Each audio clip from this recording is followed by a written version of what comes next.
Taliban special forces bring abrupt end to women's protest. Taliban special forces in camouflage fired their weapons into the air Saturday, bringing an abrupt and frightening end to the latest protest march in the capital by Afghan women demanding equal rights from the new rulers. Also on Saturday, the chief of Pakistan's powerful intelligence agency, which has an outsized influence on the Taliban, made a surprise visit to Kabul.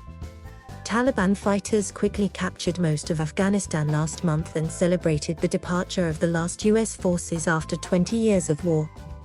The insurgent group must now govern a war-ravaged country that is heavily reliant on international aid. The Women's March, the second in as many days in Kabul, began peacefully.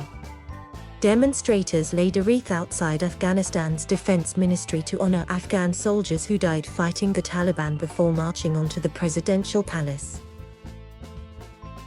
"We are here to gain human rights in Afghanistan," said 20-year-old protester Maryam Nabi. "I love my country. I will always be here." As the protesters' shouts grew louder, several Taliban officials waded into the crowd to ask what they wanted to say. Flanked by fellow demonstrators, Sadaba Kabiri, a 24-year-old university student, told her Taliban interlocutor that Islam's prophet gave women rights and they wanted theirs.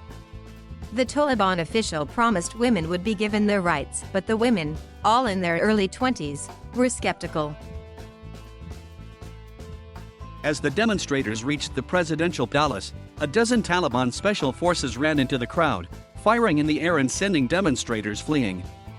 Kabiri, who spoke to the Associated Press, said they also fired tear gas. The Taliban have promised an inclusive government and a more moderate form of Islamic rule than when they last ruled the country from 1996 to 2001. But many Afghans, especially women, are deeply skeptical and fear a rollback of rights gained over the last 2 decades. For much of the past 2 weeks, Taliban officials have been holding meetings among themselves, amid reports of differences among them emerging. Early on Saturday, neighboring Pakistan's powerful intelligence chief General Fayez Hamid made a surprise visit to Kabul. It wasn't immediately clear what he had to say to the Taliban leadership, but the Pakistani intelligence service has a strong influence on the Taliban. The Taliban leadership had its headquarters in Pakistan and were often said to be in direct contact with the powerful Inter-Services Intelligence Agency.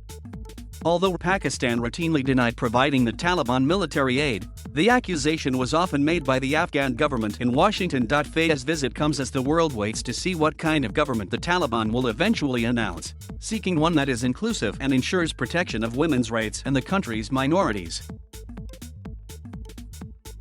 The Taliban have promised a broad-based government and have held talks with former President Hamid Karzai and the former government's negotiation chief Abdullah.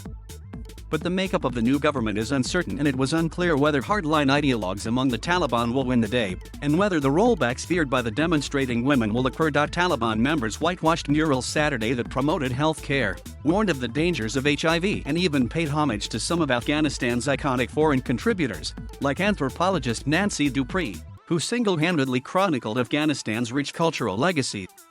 It was a worrying sign of attempts to erase reminders of the past 20 years.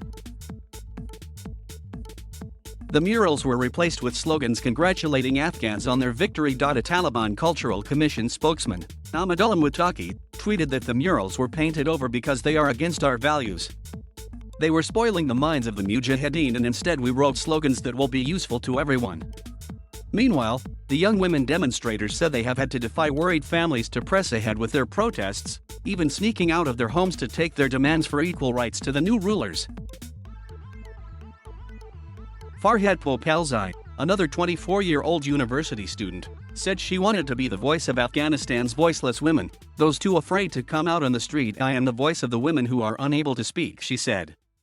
"They think this is a man's country, but it is not. It is a woman's country too." Popalzai and her fellow demonstrators are too young to remember the Taliban rule that ended in 2001 with a US-led invasion. They say their fear is based on the stories they have heard of women not being allowed to go to school and work. Nabi, the 20-year-old, has already operated a women's organization and is a spokesperson for Afghanistan's Paralympics. She reflected on the tens of thousands of Afghans who rushed to Kabul's Hamid Karzai International Airport to escape Afghanistan after the Taliban overran the capital on August 15.